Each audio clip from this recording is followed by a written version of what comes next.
el aborto y la manipulación genética ha llevado a callejones sin salida, esa sería la palabra, en las que no sabemos cómo al final van a terminar evolucionando las cosas y qué cosa va a suceder con el respeto a la vida. Y todo esto comienza cuando comenzamos a pervertir el orden natural. ¿Por qué digo esto? Hay una historia que me ha llamado mucho la atención, una noticia, o mejor dicho, un reportaje de formato largo que publicó el New York Times, ¿no?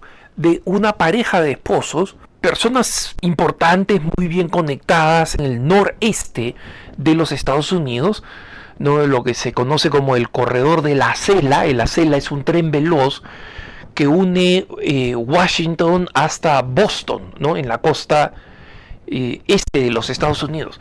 Y por supuesto pasa por todos los grandes centros de poder, ¿no? Político y económico. Desde Washington DC lleva hasta Nueva York, pasando por Filadelfia, pasando por Baltimore, ¿no? Y luego atraviesa Connecticut, donde viven todos los multimillonarios que trabajan en Nueva York, y llega hasta Boston, Massachusetts, donde se encuentra supuestamente la élite intelectual, ¿no? Con Harvard, etcétera. Entonces, en todo ese corredor se une directamente la cumbre del poder político, del poder económico, con la Bolsa de Nueva York, y del poder académico.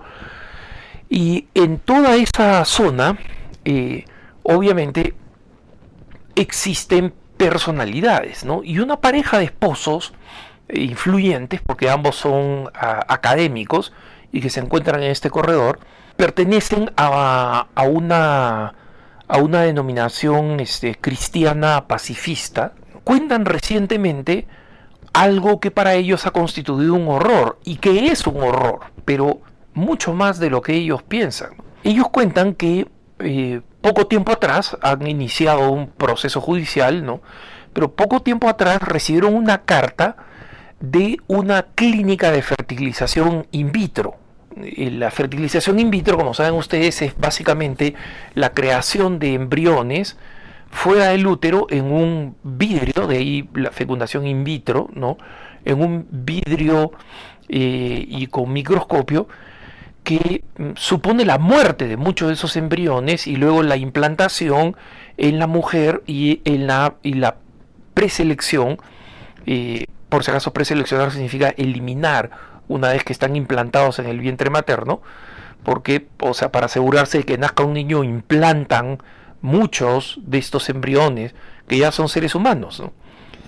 Y luego los reducen, entre comillas, ¿no? O sea, los matan varios, y finalmente la mujer da a luz bebés que fueron concebidos in vitro, ¿no?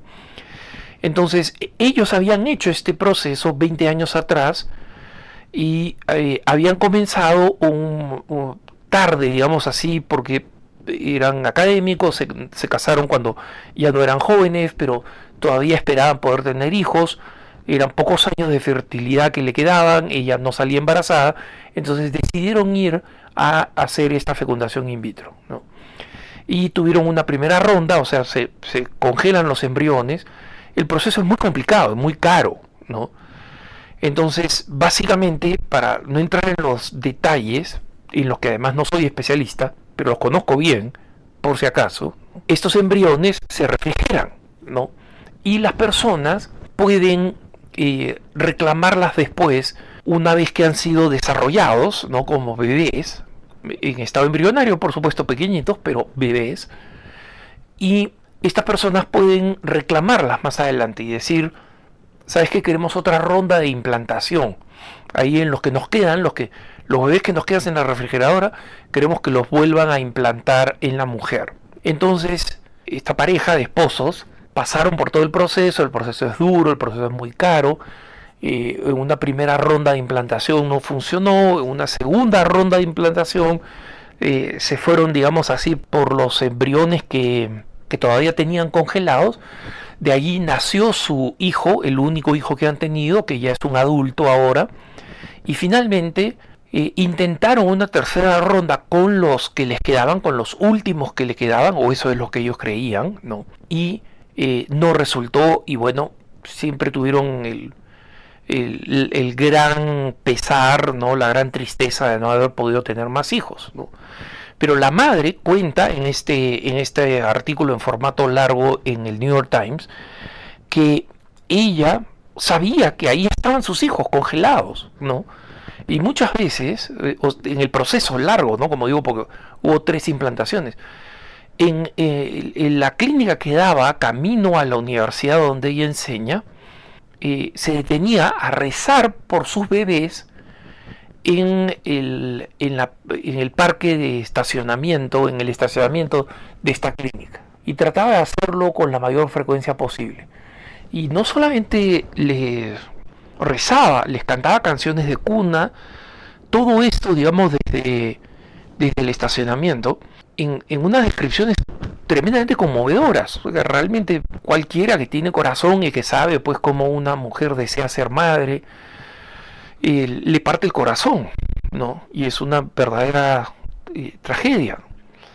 Resulta que pasado los 60, muy recientemente, todo esto fue 20 o más años atrás, ¿no? Cuando, digamos, antes de que llegara a la menopausia y cuando el útero todavía podía, digamos, resistir un embarazo, ¿no? Pero ahora, pasado los 60, recibe una carta de esta clínica con la que no tenía nada que ver hasta hace más de 20 años, supuestamente, diciéndole que están actualizando sus congeladoras, ¿no? Y que si ellos quieren que sus embriones sigan allí, van a tener que comenzar a pagar $500 al año por la refrigeración.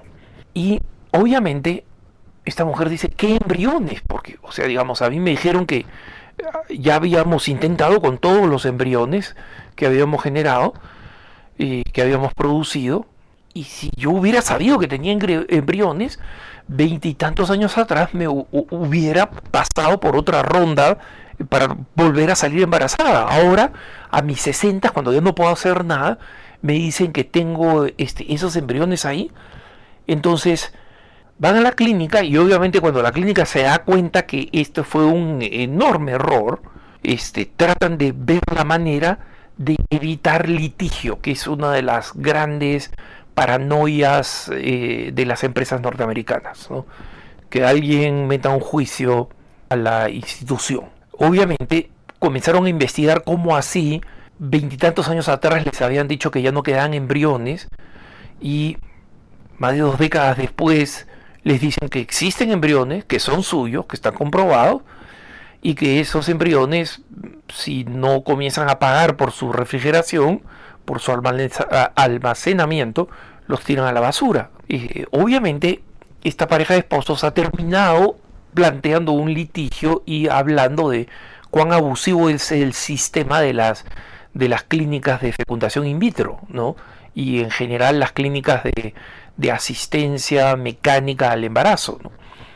Y dicen, estos embriones son mis hijos, pero yo no puedo hacer nada, yo no puedo ya insertarlos en mi seno, y los han tenido todos esos años y todos porque fueron unos irresponsables y los perdieron. Eso fue literalmente lo que pasó.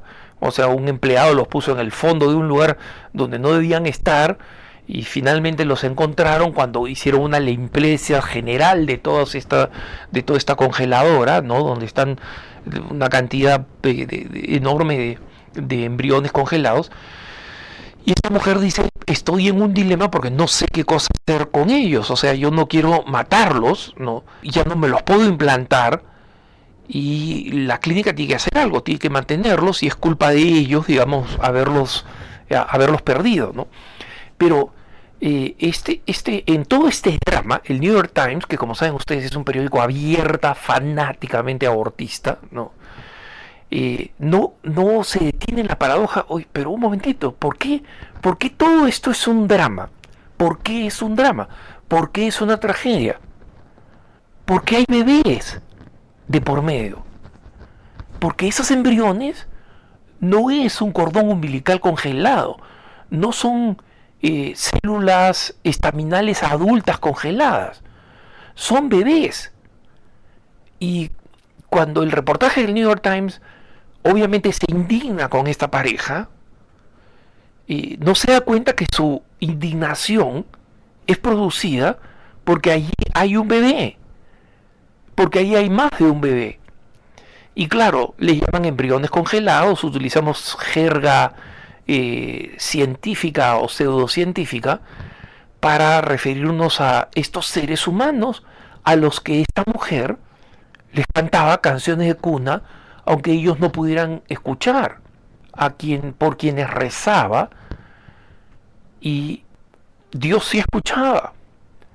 Entonces, cuando al cardenal Helio Sgrella, que es este sabio y santo hombre, ya fallecido hace muchos años, le preguntaron qué pensaba de este tema de los embriones congelados, a raíz de un episodio en Inglaterra donde una de estas clínicas de fertilidad dijo que había una cantidad enorme de padres que ya habían tenido los hijos que querían, que se habían sometido a fecundaciones in vitro, y anunciaron que iban a eliminar 7.000 embriones que tenían congelados porque necesitaban vaciar la congeladora, ¿no? Como quien descongela pescado podrido y lo tira a la basura para limpiar la nevera, ¿no? Bueno, eso es lo que estaban haciendo. Entonces muchas mujeres dijeron, oye, ¿qué pasa si nos voluntariamos para que nos implanten esos bebés y les salvamos la vida? Y él decía, mira, no hay una solución moral aquí, porque es un callejón sin salida en el que nos ha metido, no la moral, nos ha metido la manipulación científica que cree que todo lo que se puede hacer, se tiene que hacer. Y llegamos a este punto donde existen verdaderas tragedias como las de esta pareja de esposos. Y acá estoy haciendo una reflexión genérica. Obviamente, una persona que cree que las técnicas de la fecundación in vitro, donde mueren otros embriones como los que están congelados ahí, esa es una aproximación, y aceptar esa técnica es aceptar una técnica problemática. Entonces, obviamente, nosotros estamos hablando de una realidad en la que tenemos que ser conscientes que nadie, ni siquiera los grandes promotores del aborto que no creen en los principios morales en los que nosotros creemos, van a librarse de las profundas contradicciones, de los callejones sin salida a los que lleva a ser una ciencia que cierra los ojos a los principios no solamente cristianos, porque no es un tema religioso, sino a los principios humanos, al orden natural. Que tengas un buen día.